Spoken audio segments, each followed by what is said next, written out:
నమస్కారం city news కి స్వాగతం. శాసనసభ వర్షాకాల సమావేశాలు కొనసాగుతున్నాయి. 5వ రోజు వివిధ అంశాలపై సభలో చర్చించారు. సభ్యులు అడిగిన ప్రశ్నలకు సంబంధిత మంత్రులు సమాధానమిచ్చారు. కూటమి ప్రభుత్వం తొలి విజయం టీఎస్సీని విజయవంతంగా నిర్వహించడమని మంత్రి నారా లోకేష్ అన్నారు. ఈ నెల 25న వెలగపూడి సచివాలయం సమీపంలో నిర్వహించనున్న కార్యక్రమంలో ఎమ్మెల్యేలు పాల్గొనాలని అసెంబ్లీలో ఆహ్వానం పలికారు. కూటమి ప్రభుత్వం ఇచ్చిన హామీ ప్రకారం పారదర్శకంగా టీఎస్సీని నిర్వహించినట్లు చెప్పారు. విద్యా వ్యవస్థను బలోపేతం చేసేందుకు ప్రత్యేక ప్రణాళికతో ముందుకు సాగుతున్నట్లు మంత్రి లోకేష్ వివరించారు. 2025లో నోటిఫికేషన్ చేశాం, ఎగ్జామ్స్ నిర్వహించాం, సర్టిఫికేట్ వెరిఫికేషన్ చేశాం.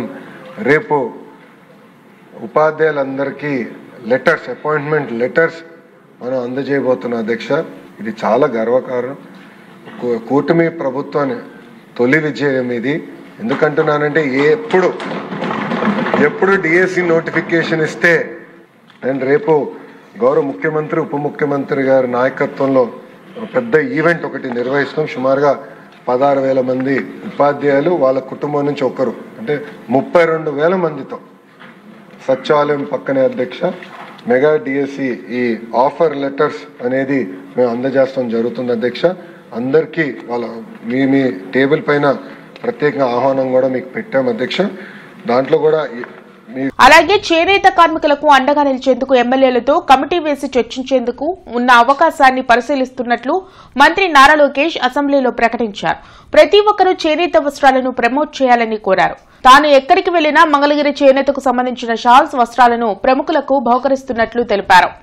అందుకే పాదయాత్రలో నేను వాళ్ళని కలిసినప్పుడు ఆనాడు మన హామీ ఇచ్చి 200 యూనిట్లు కరెంట్ ఉచితంగా ఎవరైతే వాళ్ళ ఇంట్లో మగ్గాలు ఉన్నాయో వాళ్ళకి ఉచితంగా ఇస్తామని చెప్పాము. ఆ హామీ కూడా ఈరోజు ప్రజాప్రభుత్వం నిలబెట్టుకుంటాం కూడా జరిగింది అధ్యక్ష.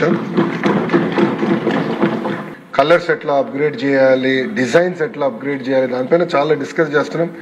ఈరోజు నిమ్మల రామానాయుడు గారి ఇంట్లో కూడా పెళ్ళి ఉంది. మా మంగళగిరి వస్త్రమే గౌరవ ముఖ్యమంత్రి గారు కుటుంబం తరఫున పాపకు కూడా ఇవ్వబోతున్నారు. ఇదేంటంటే నేను ఎక్కడికి వెళ్ళినా మంగళగిరి షాలే వేస్తున్నాను. ఇతర దేశ ప్రధానులైనా రాష్ట్రపతులైనా గౌరవ ప్రధానమంత్రి నరేంద్ర మోడీ గారిని కలిసినప్పుడు కూడా మంగళగిరి షాల్ వేస్తున్నా, అంటే ప్రమోట్ చేస్తున్నా. ఎక్కడికి వెళ్ళినా బాగా ప్రమోట్ చేసి అదొక ప్యాషన్గా నేను చేస్తున్నాను. సో గౌరవ సభ్యులు కూడా నేను రిక్వెస్ట్ చేసి మీకు సమయం ఉన్నప్పుడు దయచేసి అది విజిట్ చేయండి, ఎందుకంటే మనందరం డిస్కస్ చేయాలి.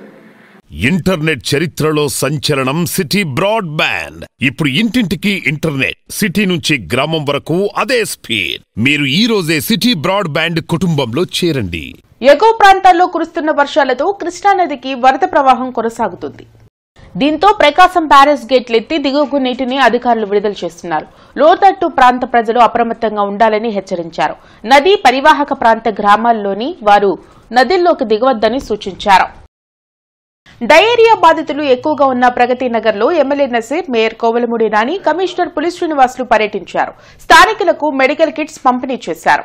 ప్రతి ఒక్కరూ వైద్య ఆరోగ్య శాఖ సూచనలను పాటించాలని MLA Naseer, mayor Nani, commissioner పులి శ్రీనివాసులు సూచించారు. బయట తినుబండారాలను తినవద్దని, కాచి చల్లార్చిన నీటిని త్రాగాలని, పరిసరాలను పరిశుభ్రంగా ఉంచుకోవాలని తెలిపారు. ప్రగతి నగర్ 18 లైలలో నివాసముంటున్న 1000 కుటుంబాలకు 850 రూపాయల విలువైన మెడికల్ కిట్స్ పంపిణీ చేశారు. అదేవిధంగా సీజనల్ వ్యాధుల పట్ల అవగాహన కల్పించారు. నిత్యం ప్రజల పక్షాన ప్రజలతోనే ఉంటామని వారు తెలిపారు.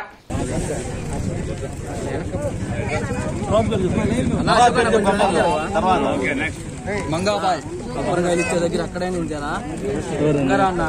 నెక్స్ట్ జే లక్ష్మి, షేక్ ఫాతిమా,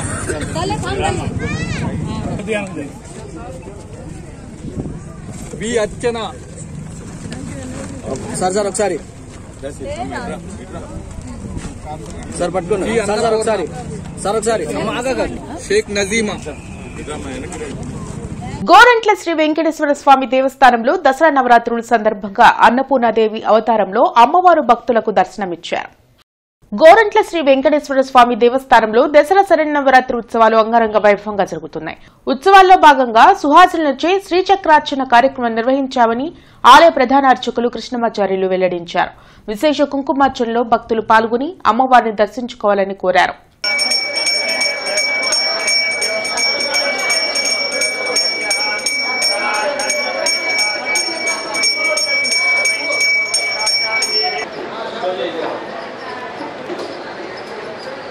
అలాగే ఉదయం 9:30 అమ్మవారికి విశేషంగా శ్రీచక్ర అర్చన అత్యంత వైభవపేతంగా 51 మంది మహిళల చేత పూజ చేయడం జరిగింది.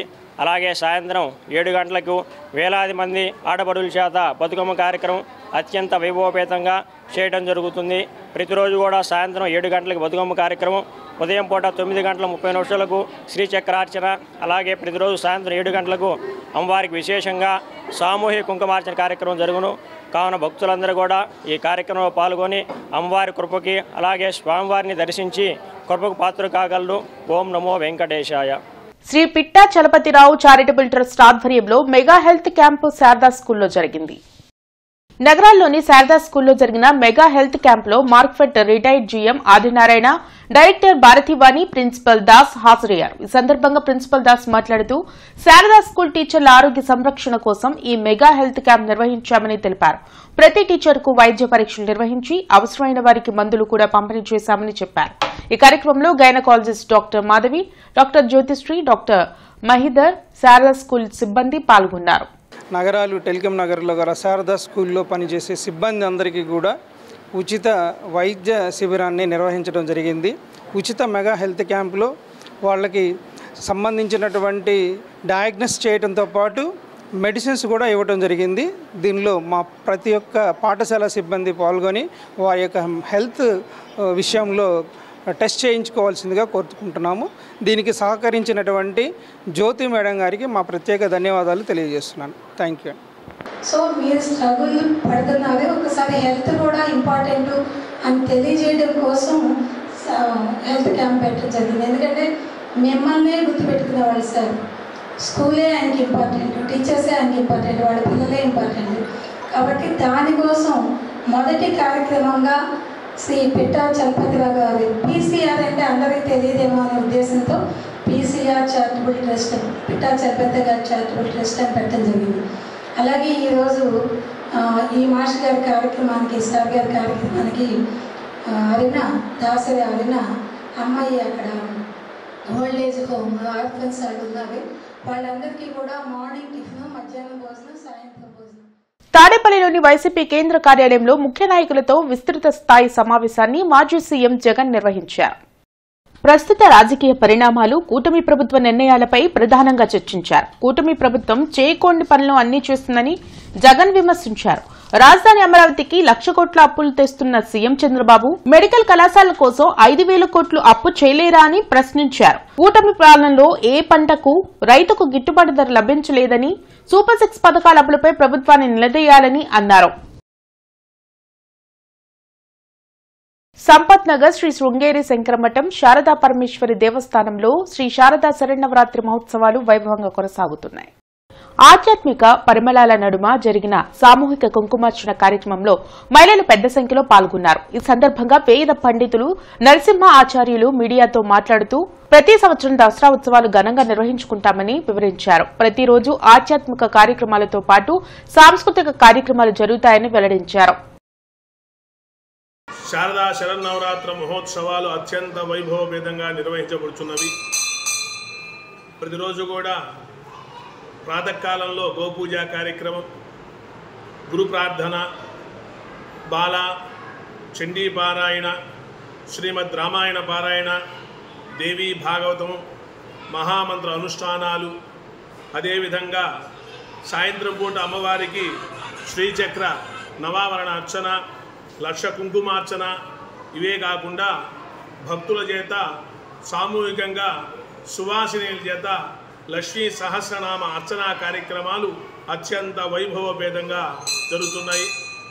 శ్రీ లక్ష్మీ పద్మావతి సమేత శ్రీ వెంకటేశ్వర స్వామి వారి దేవస్థానంలో దుర్గా శరన్నవరాత్రి ఉత్సవాలు ఘనంగా జరుగుతున్నాయి.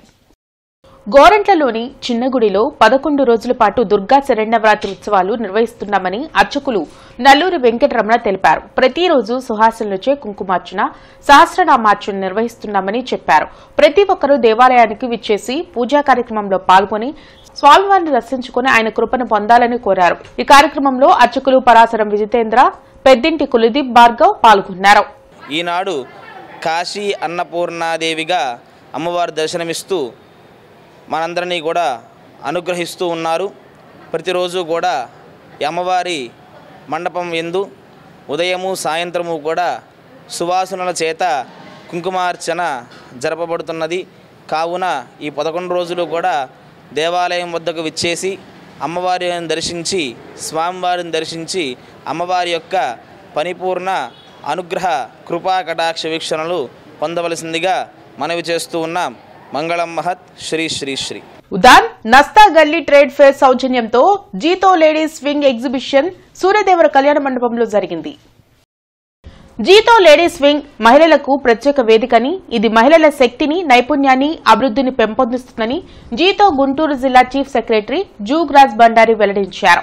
మహిళలు స్వయంగా తయారు చేసిన ఉత్పత్తులను ప్రదర్శించి వ్యాపారం చేసుకునేందుకు జీతో ప్రోత్సాహం అందిస్తుందని చెప్పారు. ప్రతి ఒక్కరూ ఈ జీతో ఎగ్జిబిషన్ ను సందర్శించాలని కోరారు. ఈ కార్యక్రమంలో chairman Dalpat Raj Hundia, chairperson Komal Hundia, secretary Pinky Gulecha తదితరులు పాల్గొన్నారు. Who has put in all the effort to bring out this great event of Jito Udan, and this our main purpose is women entrepreneurship. There are many women who do so much of work at home, and this is a platform for them to show up their skills. I request all the Gunturians to please visit here once in large numbers and explore. Thank you. ఇది చాలా పద్ధతి. ఇది ఒక ఉడాన్ అని ఒక పేరుతో ఒక exhibition, అంటే మహిళా సశక్తీకరణ జీతో లేడీస్ వింగ్ తరపున ఒక పెట్టించాం. మహిళా సశక్తీకరణ కావాలని, దాంట్లో ముందుకు రావాలని, మహిళలు ముందుకు రాని వాళ్ళు సొంతగా ఇవన్నీ పెట్టింది వాళ్ళు సొంతగా తయారు చేసి సొంత ఎంటర్ప్రెనర్స్ లాగా కంప్లీట్ ప్రోడక్ట్ వాళ్ళు సొంతగా తయారు చేసి పెడుతున్నారు. ఇది ఈ స్మాల్ స్కేల్ ఇండస్ట్రీస్ లాగా, కాటేజ్ ఇండస్ట్రీస్ లాగా వాళ్ళు మహిళా సశక్తీకరణకి మేము జీతో ట్రేడ్ ఆర్గనైజేషన్ వాళ్ళకి సపోర్ట్ ఇస్తున్నాం. ఇంటర్నెట్ చరిత్రలో సంచలనం సిటీ బ్రాడ్బ్యాండ్. ఇప్పుడు ఇంటింటికి ఇంటర్నెట్, సిటీ నుంచి గ్రామం వరకు అదే స్పీడ్. మీరు ఈ రోజే సిటీ బ్రాడ్బ్యాండ్ కుటుంబంలో చేరండి. వ్యవసాయ వ్యాపారంలో ప్రపంచ అగ్రగామి అయిన యూపీఎల్ సస్టైనబుల్ అగ్రి సొల్యూషన్స్ మొక్కజొన్న పంట కోసం ప్రత్యేకంగా రూపొందించిన కొత్త పోస్ట్ ఎమర్జెంట్ హెర్బిసైడ్ బ్రూసియాను ఆవిష్కరించింది. అధునాతన కెమిస్ట్రీ మరియు ఒక వినూత్న సాంకేతిక పదార్థాన్ని ఉపయోగించుకుని బ్రూసియా భారతీయ మొక్కజొన్న రైతులకు కలుపు మొక్కలను ఎదుర్కోవడానికి శక్తివంతమైన, సురక్షితమైన మరియు సమర్థవంతమైన పరిష్కారాన్ని అందిస్తోంది. ఈ ఆవిష్కరణ ఐఎస్కో, జపాన్తో యూపీఎల్ మధ్య దీర్ఘకాలిక భాగస్వామ్య ఫలితమని తెలిపారు.